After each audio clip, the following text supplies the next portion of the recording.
Bitcoin is hope. Okay? So let me say it a different way.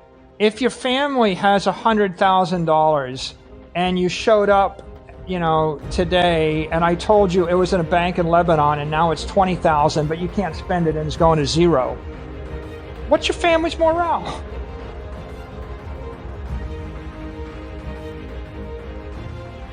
I imagine there's a ton of people that love this, but what has been any of the downsides of this?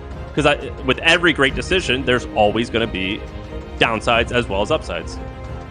I can't see any downside for the employees. They've all benefited. I can't see any downside for the investors that stayed with us. They've all benefited. Right? I mean, there are critics out there that don't like Bitcoin.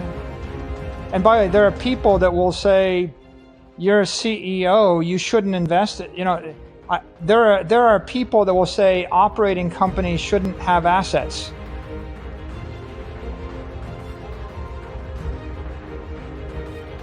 I want to know if we do see another Bitcoin, crash, draw down 50%, 60%, what happens to your position and what happens to your point of view? Well, we have permanent capital, so it doesn't make a difference to us, right? Like right now, for example, we have a $3 billion investment gain, so if you cut Bitcoin in half, we would still have an investment gain. Right? I mean, our basis is 24,000. So if it goes down to less than 24,000 and stays there forever, then it will have not been a good investment, I suppose. But otherwise, we've got a long-term strategy, which is you buy it and hold it. And I think that a lot of people live in fear of volatility, but a lot of people live in fear of a lot of things, right?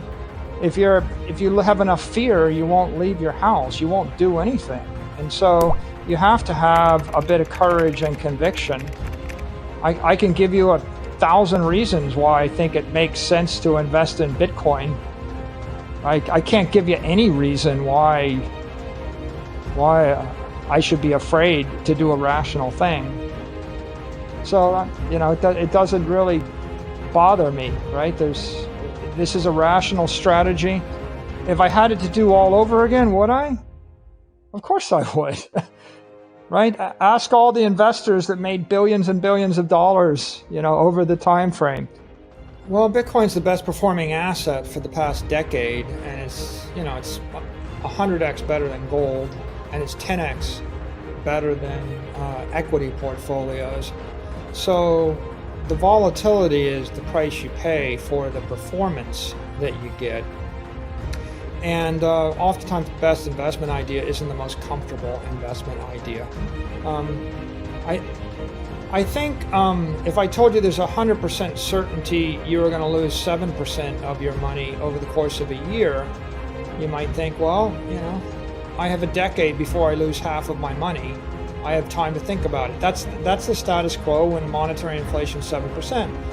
If I told you there's a 100% probability that you're going to lose 20% of your money over the next year and half of your money over the next 3 years, well, I mean, you might think you need to move faster.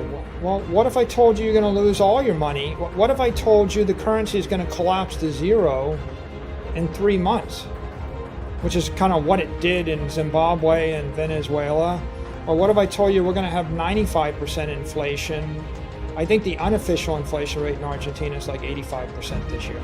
What if I told you we're going to have hyperinflation? Everything will be twice as expensive next year. Volatility, is Bitcoin bumpy? Is crypto? We're just talking about Bitcoin. Yeah, Bitcoin is bumpy. What else is bumpy? Yeah, wooden ships in 15-foot seas. If you want the definition of a rocky ride. The rocky ride was leaving Europe. So why'd they do it? So you're saying that the bold are the ones rewarded? If you choose correctly, right? I mean, the ones that moved too soon, went to certain colonies, that on the Potomac River and the James River, and they died, right? So there's a lot of early settlers that took arrows in their back, in the 1600s. On the other hand, by the mid-1700s, by 1736, people had been living in North America, and you had Philadelphia, and you had Massachusetts, successful colony and the like. So if you choose the right decision or make the right decision at the right time, you can have a better life, but there's still risk. I think the risk and the discomfort today of owning Bitcoin is a heck of a lot less than the risk and the discomfort of getting in a ship or getting on a horse or, getting in a wagon or walking, right? Or settling, doing what you need to in order to secure your civil rights and your property rights and your freedom. But there is an analogy. The only way you make the volatility go away is you make the opportunity go away. In fact, one of the things we found is that the Bitcoin industry is using more sustainable energy than any other industry, and it's getting more sustainable at a more rapid rate. So we look forward to sharing some of those findings shortly with the public. I think that given the growth rate of Bitcoin, this will prove to be $1 trillion mistake for China. So it's a tragedy for Chinese miners. It's a geopolitical mistake for China, the country, but I suppose they can afford to make $1 trillion mistake. It's a nuisance and a dislocation for Bitcoin in the near term. You see the trading volatility. It squeezed a lot of people a lot of Chinese had to sell Bitcoin and under forcible liquidations. I imagine there's a ton of people that love this, but what has been any of the downsides of this? Because with every great decision, there's always going to be downsides as well as upsides. I can't see any downside for the employees. They've all benefited. I can't see any downside for the investors that stayed with us. They've all benefited. Right? I mean, there are critics out there that don't like Bitcoin. And by the way, there are people that will say, you're a CEO, you shouldn't invest. There are people that will say operating companies shouldn't have assets.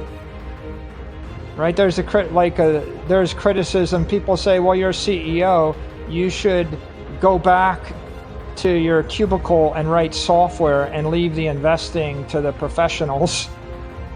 But I think that the fundamental elephant in the room here is that the macroeconomic environment is so incredibly unfair to people without assets. Like literally, if you're an operating company or a Main Street company, you have to work 30% harder to stand still. And if you're a Wall Street company, you can stand still and get 30% more. Like the playing field is so tilted in favor of property owners or asset holders against manufacturers and companies that do things that you can't really be successful in business unless you have assets as part of your strategy.